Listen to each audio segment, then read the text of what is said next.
അപ്പോസ്തലനായ പൗലോസ് റോമർക്കെഴുതിയ ലേഖനം അധ്യായം 7. സഹോദരരെ, ന്യായപ്രമാണം അറിയുന്നവരോടാണല്ലോ ഞാൻ സംസാരിക്കുന്നത്.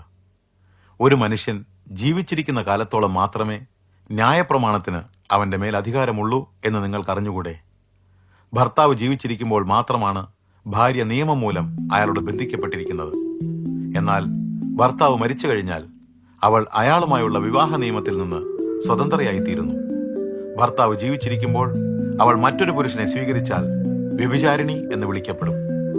ഭർത്താവ് മരിച്ചു കഴിഞ്ഞാൽ അവൾ ആ നിയമത്തിൽ നിന്ന് സ്വതന്ത്രയായിത്തീരുന്നു. പിന്നെ വേറൊരു പുരുഷനെ സ്വീകരിച്ചാൽ അവൾ വ്യഭിചാരിണിയാവുകയില്ല.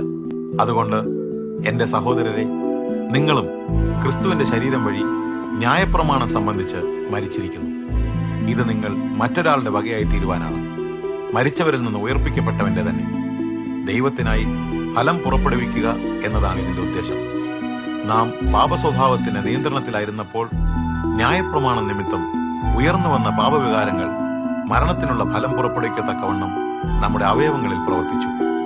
എന്നാൽ നമ്മെ ബന്ധനസ്ഥരാക്കിയ ന്യായപ്രമാണത്തിൽ നിന്ന് നാം ഇപ്പോൾ സ്വതന്ത്രരായിരിക്കുന്നു. അത് സംബന്ധിച്ച് നാം മരിച്ചിരിക്കുകയാണല്ലോ. അതുകൊണ്ട് എഴുതപ്പെട്ട പഴയ ചട്ടങ്ങൾ അനുസരിച്ചല്ല, ആത്മാവിന്റെ പുതുമയിലത്രേ നാം സേവനമനുഷ്ഠിക്കുന്നത്. ആകയാൽ നാം എന്താണ് പറയുക? ന്യായപ്രമാണം പാപമെന്നോ? നിശ്ചയമായുമല്ല. എങ്കിലും ന്യായപ്രമാണത്തിലൂടെ അല്ലാതെ പാപം എന്തെന്ന് ഞാൻ അറിയുമായിരുന്നില്ല. മോഹിക്കരുത് എന്ന് ന്യായപ്രമാണം പറഞ്ഞിരുന്നില്ലെങ്കിൽ മോഹം എന്തെന്ന് ഞാൻ അറിയുകയില്ലായിരുന്നു. എന്നാൽ കൽപ്പനയിലൂടെ ലഭിച്ച അവസരം ഉപയോഗിച്ച് പാപം എന്നിൽ എല്ലാവിധ ദുർമോഹങ്ങളും ഉളവാക്കി.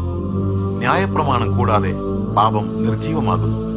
ഒരു കാലത്ത് ഞാൻ ന്യായപ്രമാണം കൂടാതെ ജീവിച്ചിരുന്നു. എന്നാൽ കൽപ്പന വന്നപ്പോൾ പാപം എന്നിൽ സജീവമാകുകയും ഞാൻ മരിക്കുകയും ചെയ്തു. ജീവൻ നൽകുവാൻ ഉദ്ദേശിക്കപ്പെട്ടിരുന്ന കൽപ്പന തന്നെ എനിക്ക് മരണഹേതുവായി തീർന്നു എന്ന് വ്യക്തമായി. കൽപ്പന മൂലം ഉളവായ അവസരം ഉപയോഗിച്ച് പാപം എന്നെ ചതിക്കുകയും കൊല്ലുകയും ചെയ്തു. ആകയാൽ ന്യായപ്രമാണം വിശുദ്ധം, കൽപ്പന വിശുദ്ധവും നീതിയുക്തവും നല്ലതും തന്നെ. അങ്ങനെയെങ്കിൽ നന്മയായത് എനിക്ക് മരണഹേതുവായി ഭവിച്ചുവെന്നോ? ഒരിക്കലുമില്ല. നന്മയായതിലൂടെ എനിക്ക് മരണം വരുത്തിയത് പാപമാണ്. പാപത്തിന്റെ തനി സ്വഭാവം വെളിപ്പെടേണ്ടതിനും കൽപ്പനയിലൂടെ പാപം അത്യന്തം പാപകരമായി തീരേണ്ടതിനും തന്നെ. ന്യായപ്രമാണം ആത്മീയം എന്ന് നാം അറിയുന്നു, ഞാനോ അനാത്മീയൻ, പാപത്തിന് അടിമയായി വിൽക്കപ്പെട്ടവൻ. ഞാൻ പ്രവർത്തിക്കുന്നത് എന്തെന്ന് ഞാൻ തന്നെ അറിയുന്നില്ല. കാരണം ഞാൻ ആഗ്രഹിക്കുന്നതല്ല ഞാൻ ചെയ്യുന്നത്, പിന്നെയോ വെറുക്കുന്നതാണ്. ഇങ്ങനെ ഞാൻ ചെയ്യരുതാത്തത് ചെയ്യുന്നുവെങ്കിൽ ന്യായപ്രമാണം നല്ലതെന്ന് ഞാൻ സമ്മതിക്കുന്നു. അപ്പോൾ അത് പ്രവർത്തിക്കുന്നത് ഞാനല്ല, എന്നിൽ വസിക്കുന്ന പാപമാണ്. എന്നിൽ, അതായത് എന്റെ ജഡത്തിൽ ഒരു നന്മയും വസിക്കുന്നില്ല എന്ന് ഞാൻ അറിയുന്നു. നന്മ പ്രവർത്തിക്കുവാൻ എനിക്ക് ആഗ്രഹമുണ്ടെങ്കിലും അത് പ്രവർത്തിക്കുവാൻ കഴിയുന്നില്ല. കാരണം ഞാൻ ചെയ്യുവാൻ ആഗ്രഹിക്കുന്ന നന്മയല്ല, ആഗ്രഹിക്കാത്ത തിന്മയാണ് ചെയ്യുന്നത്. അങ്ങനെ ആഗ്രഹിക്കാത്തതാണ് ഞാൻ പ്രവർത്തിക്കുന്നതെങ്കിൽ പ്രവർത്തിക്കുന്നത് ഞാനല്ല, എന്നിൽ വസിക്കുന്ന പാപമാണ്. ഇത് ഞാൻ ചെയ്തുകൊണ്ടേയിരിക്കുന്നു. അതുകൊണ്ട് നന്മ ചെയ്യുവാൻ ഞാൻ ആഗ്രഹിക്കുമ്പോൾ തന്നെ തിന്മ എന്നോടൊപ്പമുണ്ട് എന്നൊരു പ്രമാണം ഞാൻ കാണുന്നു. എന്റെ അന്തരംഗത്തിൽ ഞാൻ ദൈവിക പ്രമാണത്തിൽ പ്രമോദിക്കുന്നു. എന്നാൽ എന്റെ ബുദ്ധിയുടെ പ്രമാണത്തോട് പോരാടുന്ന മറ്റൊരു പ്രമാണം എന്റെ അവയവങ്ങളിൽ ഉള്ളതായി ഞാൻ കാണുന്നു. അത് എന്റെ അവയവങ്ങളിലുള്ള പാപപ്രമാണത്തിന് എന്നെ അടിമയാക്കുകയും ചെയ്യുന്നു. ഞാൻ എത്ര അരിഷ്ട മനുഷ്യൻ!